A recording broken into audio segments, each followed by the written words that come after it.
I am free, no matter what rules surround me. If I find them tolerable, I tolerate them. If I find them too obnoxious, I break them.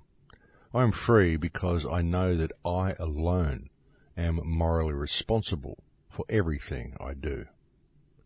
And that was said by Robert A. Heinlein. Welcome to Surviving the Matrix, ladies and gentlemen. My name is Maxwell Igan. It's a pleasure to be with you once again, and I will be your host for the next hour.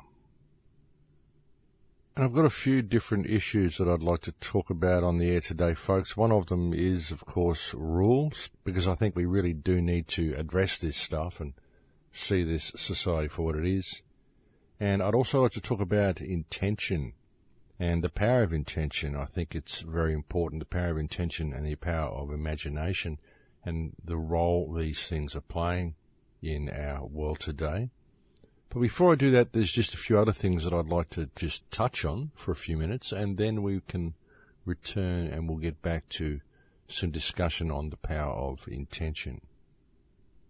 And I really do want this to be the main focus of the show today, because I think that now more than ever it is extremely important for people to pay attention to what their intention is in all that they do. As I said, folks, I think now more than ever people need to do this. Now, ever since I started doing these radio shows on American Voice Radio, basically I've been bringing you the same message.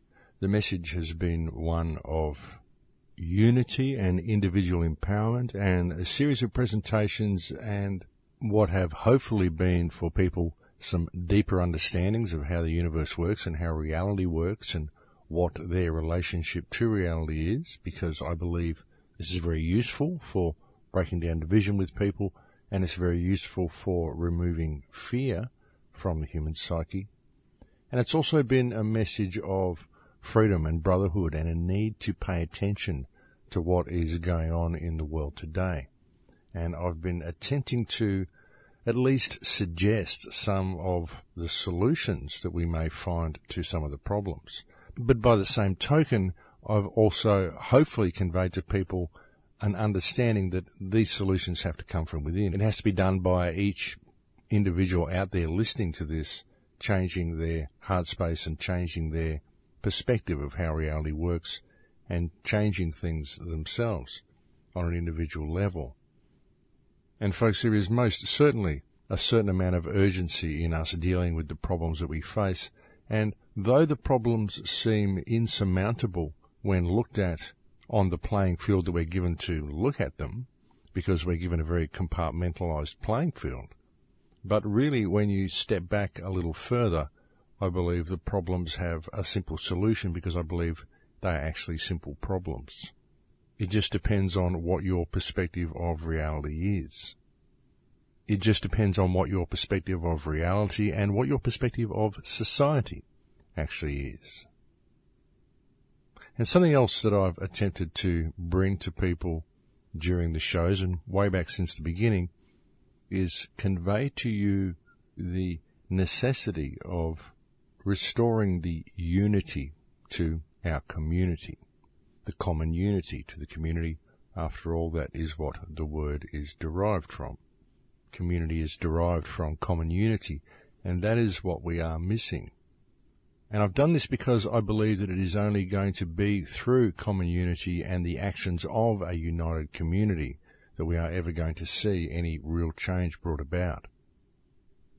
You see, the fact that a lot of people simply don't understand how reality works, and they don't understand what society is, and they don't see the social division and the social pathogens that are inflicted upon them. They live in a very, very divided reality, and so therefore they live in a very compartmentalized reality. And this is a real issue, and this is really one of the biggest problems that we face, even within the alternate research community. There's very little unity in the alternate research community, especially these days. And I've spoken about that, and I've attempted to illustrate how we've been trained to always react to the problems we face in a compartmentalized manner, inasmuch as we are always addressing situations which are serious problems in themselves, but we're failing to see that each one of these smaller problems is in fact a symptom of a larger problem, which is the system itself. And I've attempted to point out to people that the system has effectively constructed a set of rules which are basically designed to protect itself and tie us up in red tape should we ever wish to address the system, and that the only way we are ever going to find a real remedy from the situation we currently find ourselves in is by restoring this common unity and realizing the power that we have as a united people to effect some positive change. And that has essentially been the message that I've been attempting to bring to you from the very beginning, way back in 2008, when I first started making films and when I started appearing on the radio.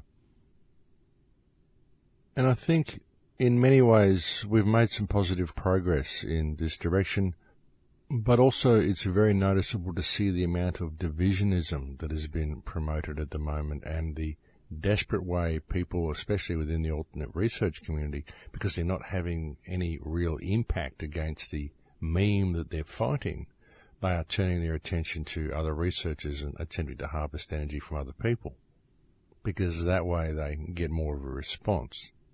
And of course, getting back to the main theme of the show today, folks, one would wonder what the intention of these people is, because the world is an energetic place, and we are always communicating with the field around us energetically. And that's why people need to pay attention to what they're doing. And one must really question what sort of energy these people are putting into the field, and even if they are aware of what they're doing. Because you'll have websites that are pretending to promote unity, but they'll have pages of hatred directed at other people. And you'll get people that attack you online and will bait you and bait you and bait you until you respond. And then when you respond, they'll go, aha, look, he's human. Which is very, very interesting how people do this. And you can see how the energies are shifting, and people are desperately trying to harvest energy from other people. And there seems to be an awful lot of this going on at the moment. The really sad part about it, of course, is when you see this happening and you imagine how much we could actually achieve if we were united and people were directing their energy against the real problems rather than each other.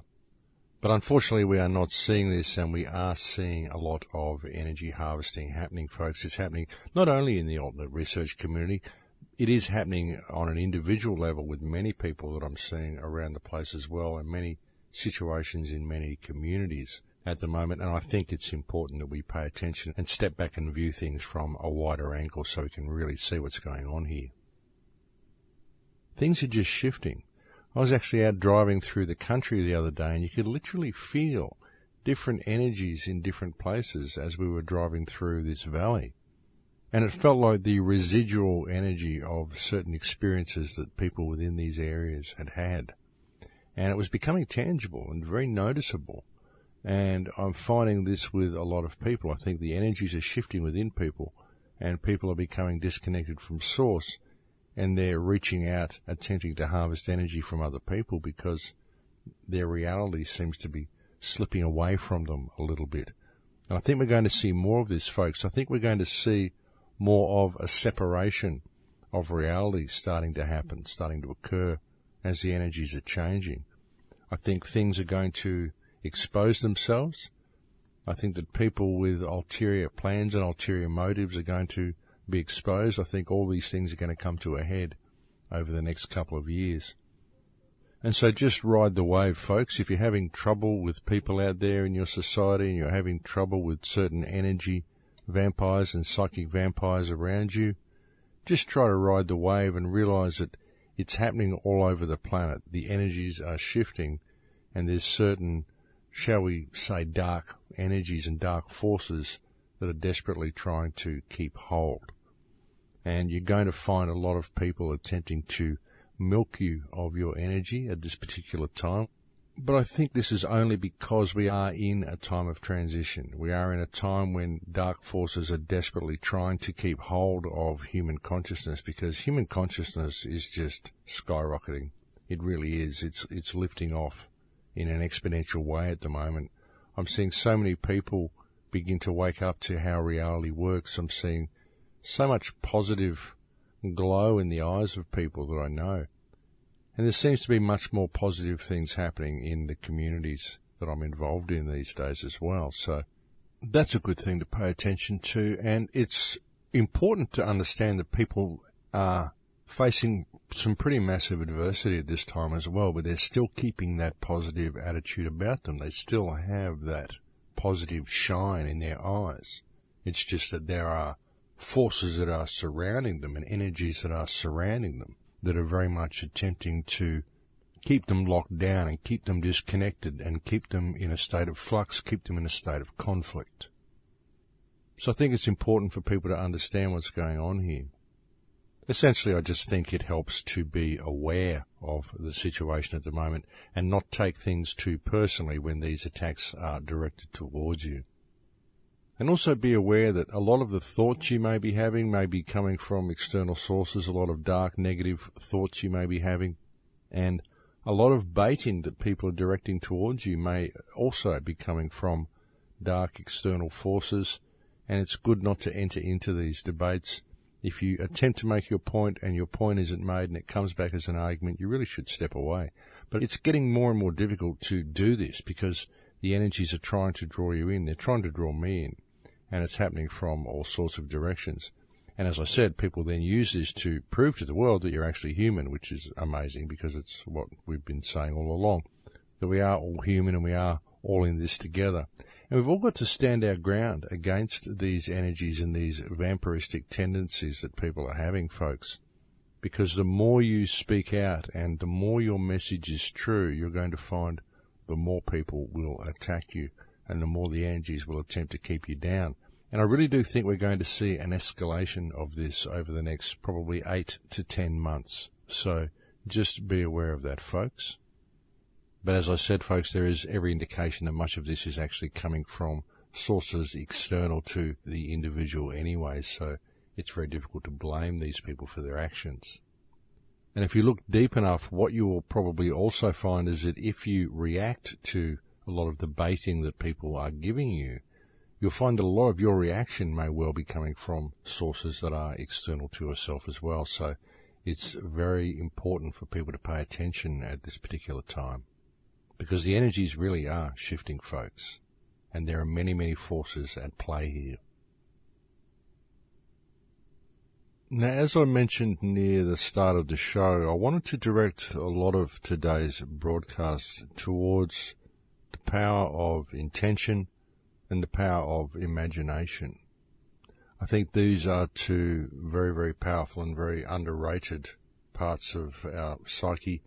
Well, perhaps not underrated, but certainly overlooked, and they are two very powerful and very overlooked parts of reality.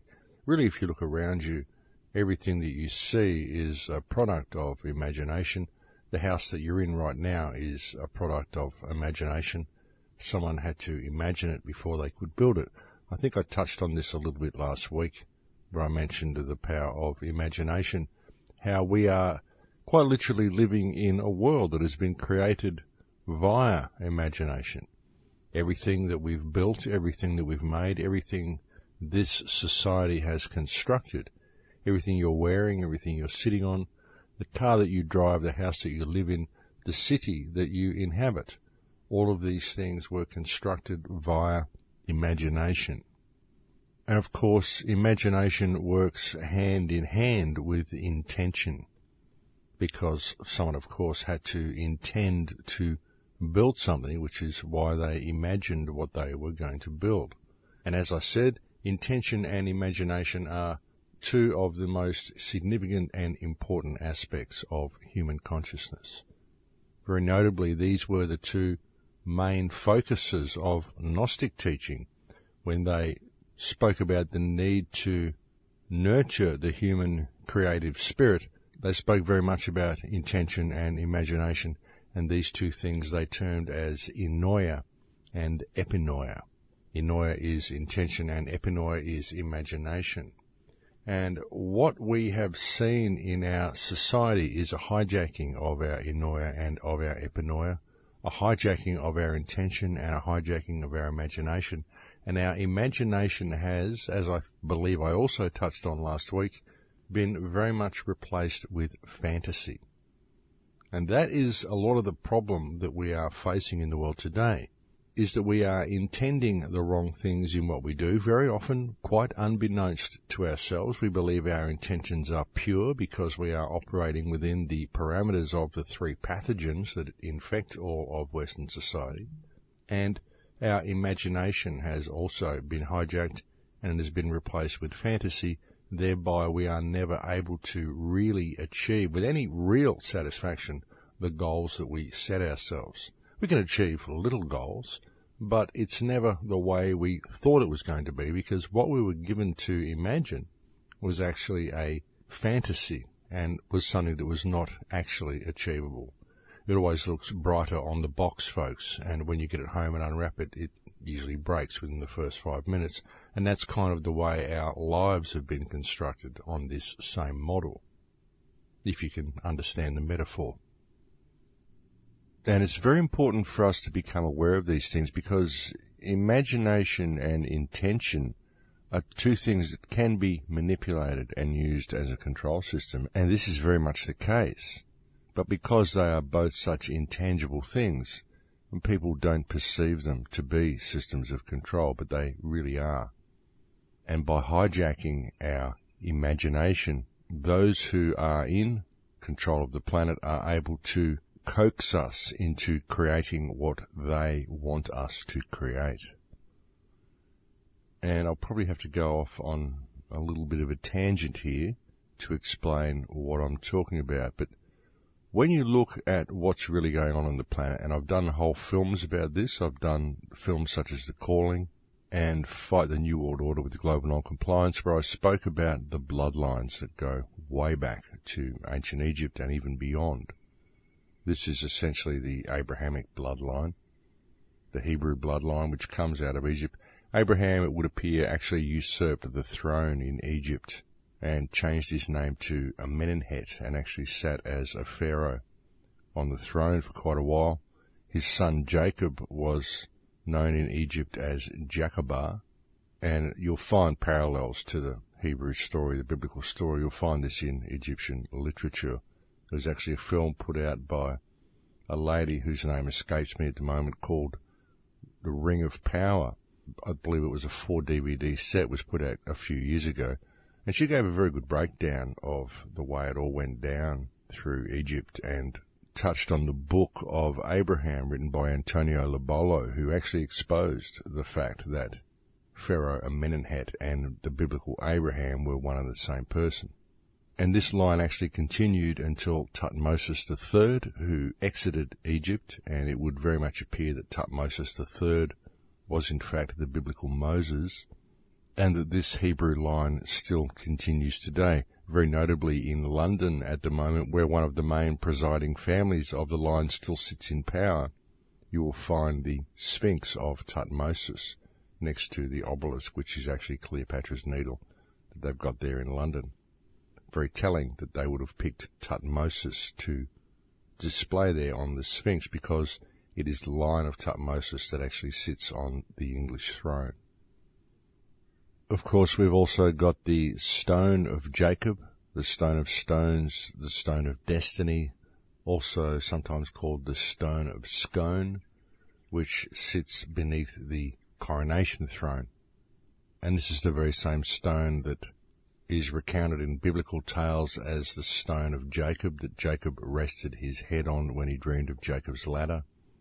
And it found its way from there to a wall or a pillar in Alexandria in a temple, and found its way from there to England, and it's had a little bit of a history through England and Scotland, and it currently resides beneath the British coronation throne.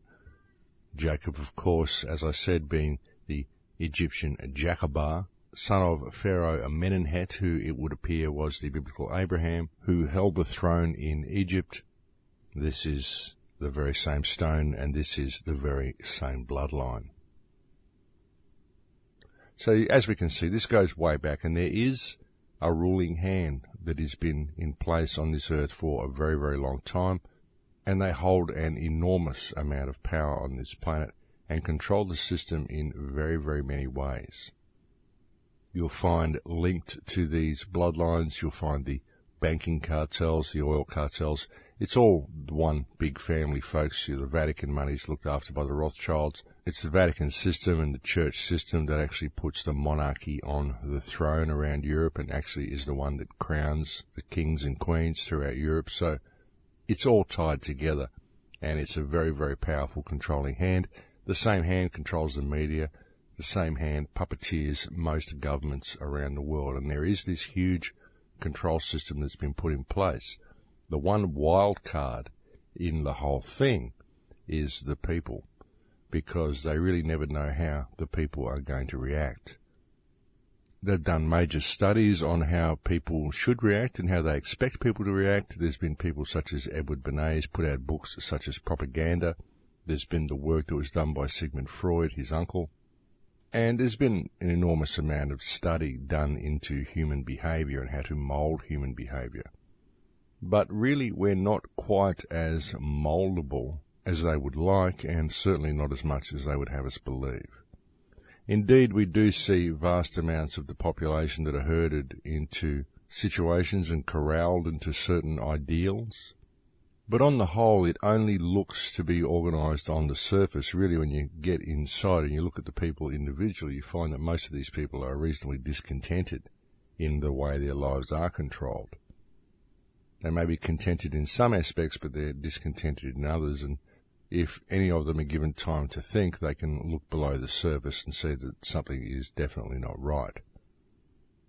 The only way we are able to be controlled the way we are is via the parameters of the system that's been put in place, and that only takes a few people, really, to control it. All you need are politicians who can draw their little boundaries and write their little rules, and you need a police force to enforce what these people say. This is all done through indoctrination. The people, the politicians at the top, are highly paid to follow the agenda, and the police usually come from certain sections of society.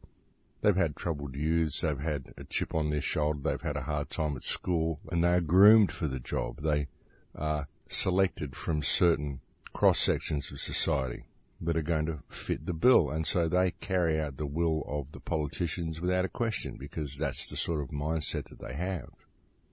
But ultimately, if you can really look at it, what it is, it's a system that's run by very few people, and it only really looks like it controls everybody on the surface. I mean, it does to a certain degree, and it controls them in certain aspects, but like I said, when you look deeper within, you find that the individuals within the system are very, very dissatisfied with the way things are.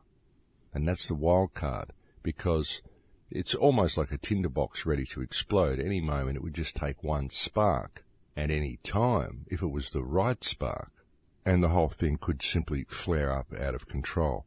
And that's the big fear of the elite, is the uncontrollable nature of the people and the unpredictable nature of the people, because they really don't know what's going to happen next and which way we're going to step when they bring the next phase in to lock us down, which is what they're doing. And we've seen this happening for quite a long time now, folks, these incremental steps that are used to lock human consciousness down. And it's very powerful, but what I'm attempting to say here, and what I'm attempting to point out, is that it looks powerful on the surface, but really it looks more powerful than it actually is, because there is always the wild card of human expression, human creativity, and human unpredictability.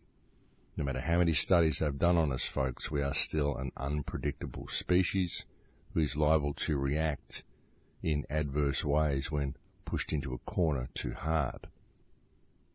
And that is why it is so important for these people to control our imagination and to control our intention. And they control our intention by shifting our focus from what is real to what is fantasy, and shifting our imagination from what is real to what is fantasy. They can shift our intention because really, when you look at the relationship that we have to the planet, our intention really is one of good. I think we are basically good creatures and good animals. I think if left to our own devices, we would simply want to do good things. We're nurturing, we're caring. In a situation of crisis, you'll find people always help each other. It brings out this in people because that is their natural instinct. And that intention has been shifted to focusing on one of the pathogens that infects us, the pathogens that are the basis of our civilization that I spoke about a few weeks ago, the economic pathogen, the social pathogen, the religious pathogen. They shift our intention to one of personal gain. And they do this by controlling our attention, by keeping us always in scarcity and always in shortage, and keeping us always measuring ourselves up to certain rungs on the social ladder. And by doing this, by capturing our intention, they are also able to capture our imagination. And it works on a deeper level as well, because through our imagination we can be coaxed into creating the future that they want us to create. Because that is the power of intention and imagination. That is the power of enoia and epinoia, which is why the ancients focused on it so heavily. And it's why we need to be very, very careful of what we buy into and what we are prepared to believe is possible. And it's very important that we don't give the controlling hand too much credit for how much they control us, because they control us through a system which is essentially fiction. But through our imagination, we have the power to change that. But there also is a danger that our enoia and our epinoia can be captured and bent to their will if we are unaware of the hand that is guiding us. And that's something that we need to pay attention to. But I think it's break time here, folks, so I'm going to have to leave it there for now. But I think it is an important issue, and I think it needs more attention, and that's why I'm attempting to give it some today. But we do have to take a break now, folks, so I'll leave it there for now. And thank you for joining me on the show today, and I'll speak to you again in a few minutes. Thanks for listening. And welcome back, ladies and gentlemen. So, by capturing the power of our intention and the power of our imagination, it's very easy for the powers that believe they be to control the direction human society goes and control the direction human consciousness goes. And it's also very easy to convey the concept of a virtual control grid that people believe is real. A virtual control grid that really only exists in the minds of the people.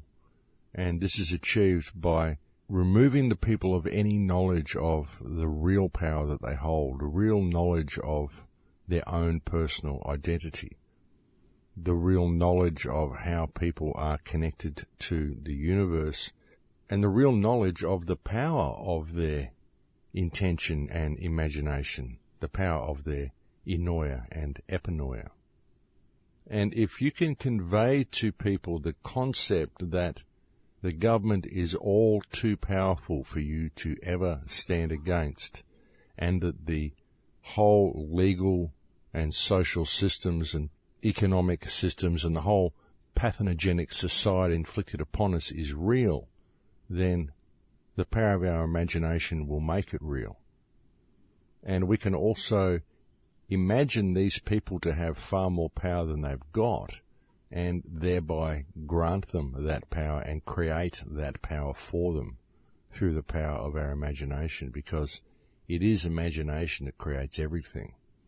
All of the wonderful things that our society has built have been produced through imagination, as have all of the horrors and atrocities and abominations that we find in the world today. All of the wars, all of the death and destruction, the prison systems, the jails, the torture, the hardship, the poverty, all of this has been created via the power of imagination as well.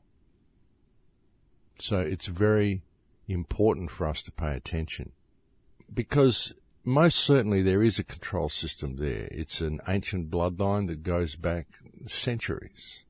But it's also very important that we understand how they control us and how they are attempting to control us in other ways, and it's very important that we don't give them too much credit and thereby create the power that they desire for them. Because we have the ability to do that. The ability of imagination to manifest things into reality is extremely powerful. And it's important that we be aware of this in what we think and what we believe is possible and what we believe the controlling hand is doing. And look, they are putting together a massive control grid and a massive global police state, a massive corporate-controlled global police state. That's really what we're seeing. We're seeing the New World Order, and what the New World Order is essentially a corporate-controlled slavery system. You know, corporatism run rampant with humanity as the most expendable thing within its parameters. That's what we're seeing put in place. And the only reason it's being put in place is because we imagine the government has all the power that they convey to us that they have. We're fed all this stuff on the television. We're fed police shows which show these incredible forensic capabilities and all of the power of government. It's all designed at glorifying the police. If you haven't noticed, that's what most shows on television are about. Most of them are cop shows or hospital shows. You know, we're always promoting a need to succumb to the medical profession and do what we're told by doctors and respect these people. And we're always taught that police are the gods and protectors of our society, and they're all honest, upstanding people that go out and work really hard to make sure the right thing is done. That's the message that's conveyed to us by the television, which is complete propaganda and completely untrue. And even when you look at the propaganda on television, folks, don't listen to what they're saying. Listen to the subtext. Look at the message that the show is conveying to you. Certain lines that are dropped here and there, and just the way people are perceived and portrayed within the parameters of the movie or the TV show you're watching. That's where the brainwashing occurs. It occurs at a subtext level, way below the main dialogue that you're looking at. While you're listening to what's being said, you're caught in this entertainment mode, and you're being programmed by what's going on around you on the film set and what's happening in the contexts in which certain interactions are taking place. That's where the programming occurs. So you've really got to look at it from that perspective. But what I'm attempting to say here, folks, is that there are all sorts of mechanisms put in place to convey to you the concept of extreme power and ultimate power. You've only got to control the movies, and movies are controlled by a handful of people. And you can put Illuminati logos everywhere. You can make sure that the stuff is all pervasive. So it conveys a sense of total control. It conveys a sense of every single aspect of you being controlled by a powerful hand that is unseen. And look, this may be true in many aspects of people's physical lives, but they're conveying the concept that every aspect of you, your inner personality, your most personal thoughts and everything about you is controlled. And they're attempting to do this, folks. This is why they're merging everything together on the internet. Add your phone number here. Merge this account with this account. We want everybody homogenized. We want to know every single thing you do online. We want to be able to trace it all back to the one individual, and we want to be able to know your innermost thoughts because of what you do online and how you spend your time online. That's what it's all about. It's creating a virtual world, then seeing how you participate in that world, which is one of the big things that they've done with the internet, folks. They've created a virtual reality, and they're watching how people participate in that reality. They left it very, very open for a long time, so people would start participating with their guard down. They'd start developing certain habits the way they do in the real world. And now they are starting to homogenize the whole thing and bring it all together, merge your Skype accounts with your Hotmail accounts, with your Facebook accounts, with your YouTube, with your Google account, add your phone number, create all sorts of social media, Facebook, LinkedIn, Twitter, cross-reference, all see who is actually connected to who on which account. The people that show up on multiple accounts must be your actual real circle of friends. So they can start narrowing it all down now, folks. This is what they're trying to do. Know which bank accounts are connected to what. Know everything about you. Know your whole online personality so they get a better understanding of who you are. That's what they're trying to do with this.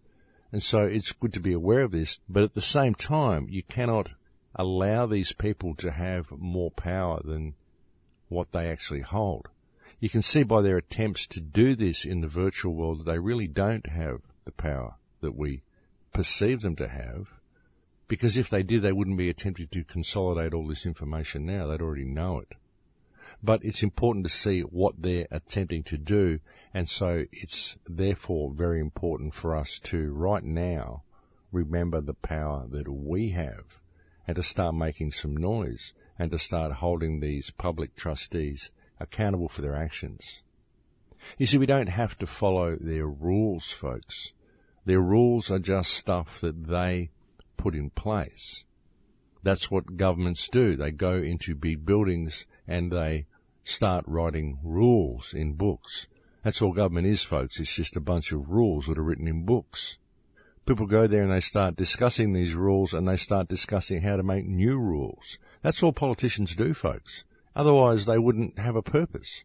They go there, they manufacture threats that don't exist. They may be threats within your society or international threats, war on terror, war on poverty, war on whatever. They'll just declare war on anything they believe will serve them, so they can start making rules about it and thereby extract more wealth from the population. That's the whole purpose of government, folks. It's simply a mechanism that is used to impoverish the people, extract all their wealth from them, and lock them into a slavery system. And we don't have to go along with it. What we have to do is remember who we are, and don't imagine that these people have more power than what they have. We have to focus on our intention. We have to intend a better world and imagine what we can do to fix the situation that we're in, because it is fixable, but it can only be fixed by us, and that can only happen when we wake up and realize the power that we hold, realize how our imagination and our intention has been captured, and refocus ourselves back in the correct direction. Refocus ourselves on creating a better world, refocusing ourselves on our own personal power, and beginning to realize and truly understand what this power is, and the ability we have to create some real effective change, should we simply begin to participate in the world in which we live. Because that's all it's really going to take, folks, is participation. We've got to remember who we are and what government actually is. They're just public trustees that write rules in books. And when these rules can be seen not to benefit society but to hinder society, then steps need to be taken to address this situation. And again, folks, it all comes down to us remembering who and what we are, because that is where the remedy lies. That's the thing with rules, folks. They only work if you obey them. But if rules stand against what is morally right, then of course such rules should be broken by matter of course, and those who implemented those rules and inflicted those rules upon society should be most certainly addressed and held accountable for their actions.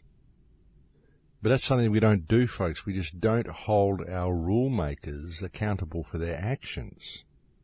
And I'm not saying that we need to prosecute them or anything like that. I'm just simply saying we need to address these rules that these people put in place, and we need to examine all rules and all laws, or so-called laws, all pieces of legislation that are inflicted upon humanity for their validity, for their compassion, for their benefit for humankind. And if the rules that are imposed upon us do not benefit humankind, do not benefit reality, then most certainly these rules and laws should be dismissed, disobeyed, and discarded by matter of course, as to do so is simply the actions of a moral and upstanding mind. It isn't moral and upstanding, and it isn't right to simply follow every rule that's given to you.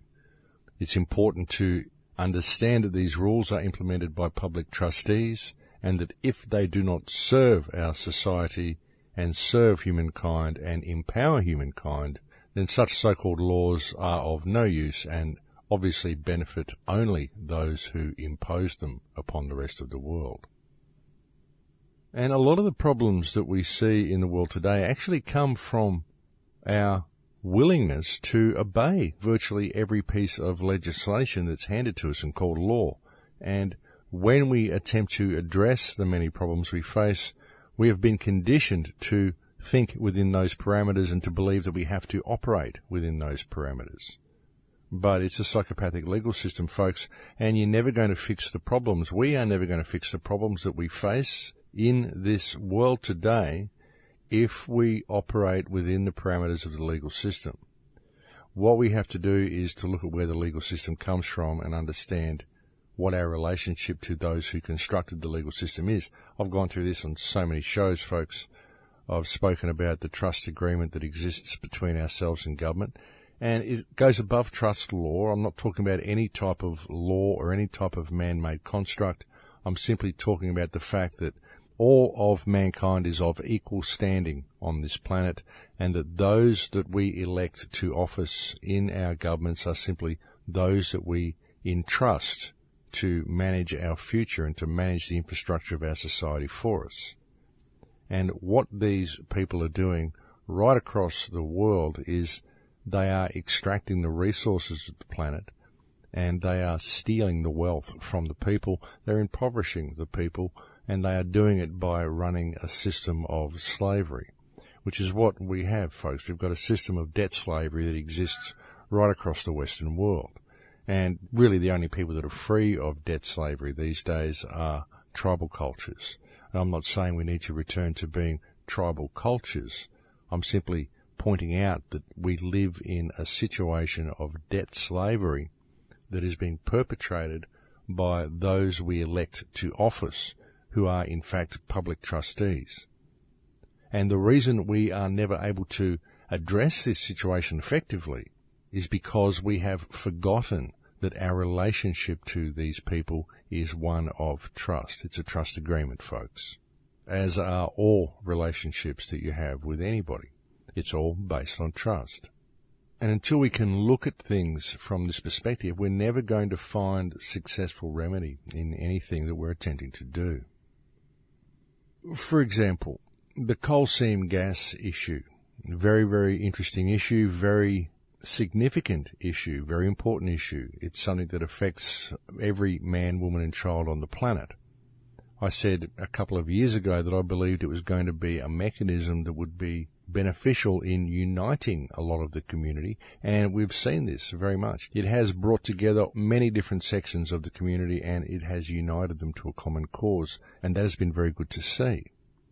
But the problem is that when the people are addressing the issue of coal seam gas, they are still doing so within the parameters of the legal system. They're still doing what the government asks them to do to address the problem.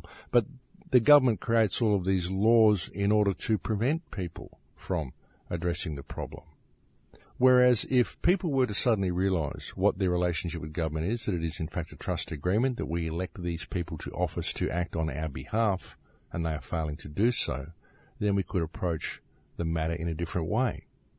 So what if we had a united community, that the community was united because it had learnt to respect each other, it had put down all the stuff that the people within the community have with each other, because they had all begun to realise that all of this stuff is a result of this state of social scarcity that the government has imposed upon them, the result of the pathogens that affect them, the economic pathogen, the social pathogen, all of the things that the government has done, the uneven playing field that everybody's been forced to operate in. All these people have realised this, so they've put all that away, and they've stood united as a community, and they've approached their elected officials, their elected trustees, and they've said to them, well, if you're going to conduct coal seam gas mining in the area, we need you, our public trustees, to show us the document, show us the results of the study that you have done, which show conclusively, 100% beyond any shadow of a doubt, that coal seam gas mining does not affect the water table. And we ask that you do this simply because water is the most valuable resource on the planet. And if you cannot show us the documents and the results of these studies, then you need to show cause why you should not be held in breach of trust and arrested by the local police and held in breach of trust and taken for trial. And if the local police officers are not willing to arrest you for breach of trust and hold you for trial, then we, the community, will seek intervention from an international court, and we will attempt to hold your government and this police force that is failing to uphold the will of the people accountable for human rights violations and slavery.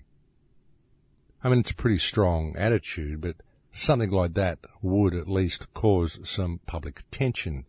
And I'm not giving any credence to any international courts, folks. I don't think they're any more worth than any local or national court. I think the whole thing's fiction. But what we're trying to do here is gain some sort of public attention to this issue and help the public think about things in a different way. And even though these court systems and international court systems are fiction and they're a joke, those who run them would desperately like the people within society to believe that the systems are real. So if we call their bluff and start calling breach of trust and asking these people to show cause, then it forces these people into action, even if they are operating within the parameters of theatre. It still does force some kind of action out of them.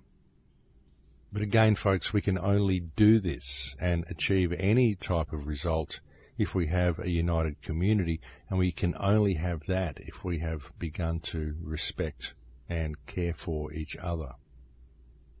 Now, we've got to put down the divisionism, folks. There's so many people in the alternative research community now that are fighting and complaining about each other and airing their dirty laundry as much as possible, and it's just shocking to see. It's never going to achieve anything. It's divisionist mentality, folks.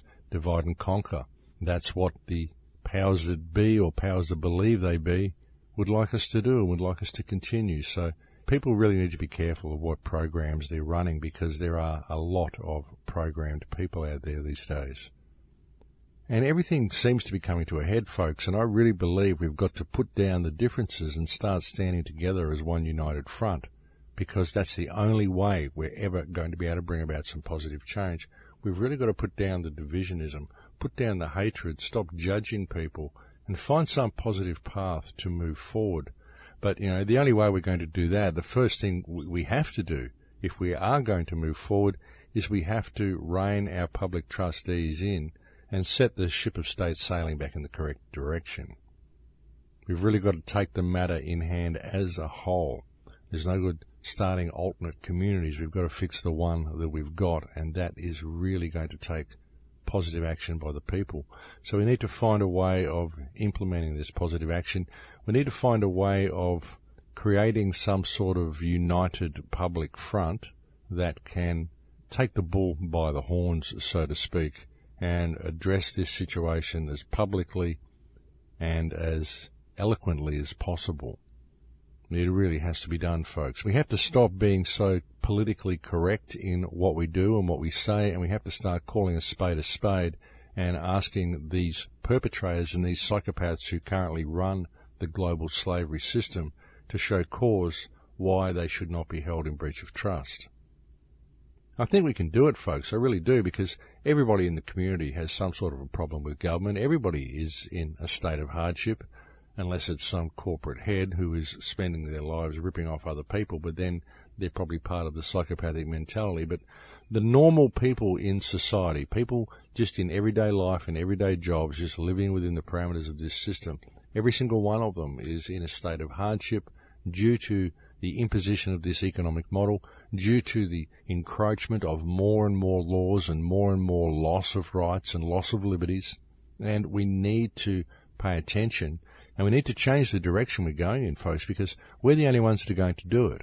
But again, we've got to realize what the real methodology in doing this is, because we can't do it within the parameters of the legal system. You've got to understand, folks, they constructed the legal system to protect themselves, not to protect us, not to protect society, not to put us in any state of peace or prosperity or protection via laws. They didn't create this legislation for that. They created it to protect themselves and to tie us up in red tape and force us into positions where we are unable to deal with everyday things that are going on around us. But they're only able to perpetuate it, folks, because we believe the system is real. We believe the whole idea is real. But it's not. It's just an idea. It's just a meme. And we can change it anytime we want, but we can only do it through unity. The question is, why don't we unite? Well, we don't unite because our imagination and our intention has been captured. That's the thing. Someone was commenting on one of my YouTube videos the other day, and they said, same old solution, Max, but your solution requires people to agree, and they will never agree. And it doesn't actually require people to agree. It just requires people to respect each other. And I believe that once people understand how reality works and they understand what their relationship to reality is, as I've so often explained on the show, then they begin to truly respect themselves, and respect for others happens by default at that point. So I don't really believe that it's that difficult for people to respect each other. It just depends on their perspective of reality. And when one person is saying, you'll never get people to do that, what the person is actually saying is, you'll never get me to do that. Because you can't speak for everybody else. You can only speak for yourself. And very often people will not put down their differences and respect those around them until they receive that respect from them. And when everybody thinks this way, then nothing ever happens, because no one's prepared to take the first step. But if you can see the value in the words that I've said and the value in the message that I've attempted to bring to you these last 5 years, then perhaps you can be one who will put down your differences and will start making a difference in your own life. Because it has to start with the individual. It has to start with you. And I'm living proof that it does work, folks. If you put down your stuff and you start respecting people, then the world changes around you. And look, sure, you'll get drawn into situations, drawn into confrontations. People do it to me all the time, and I still get sucked into it, and then I react and they go, oh my God, look, he's human. See, Max Igan, he isn't this spiritual person that he claims. He's actually human. He has real emotions. Because that's what they do, folks. They push you to a reaction. And of course you have real emotions, because we are all the same. We all have the same wants, needs, desires. We all have the same shortcomings. We all have the same potential. We have different skills. We may not be equal in our physical capabilities, but we are certainly equal in our spiritual prowess. And I guarantee you, folks, you could get Mother Teresa, and if you bait her enough times, eventually she's going to tell you to fob off, because everybody has a point whereby they just say enough is enough. And I'm no different to that, folks. I don't claim to be anything special. I'm simply Max. I'm simply someone here offering you a perspective, and I'm honoured that you take the time to come and listen to me each week. But look, I'm going to have to leave it there, folks. We've completely run out of time, and this is now the end of the show. Thank you for listening to me rave on these shows, and thank you for listening to the perspective that I offer you. Thank you for all the supportive emails that you send me. Thank you to anybody who's ever made a contribution to the website. They're very few and far between, folks, and I know times are hard, so if you can help, it is very much appreciated. Any donations are always put to good use. I actually gave out quite a few hundred DVDs at a presentation that I gave recently, and that was the result of donations, so thank you for that.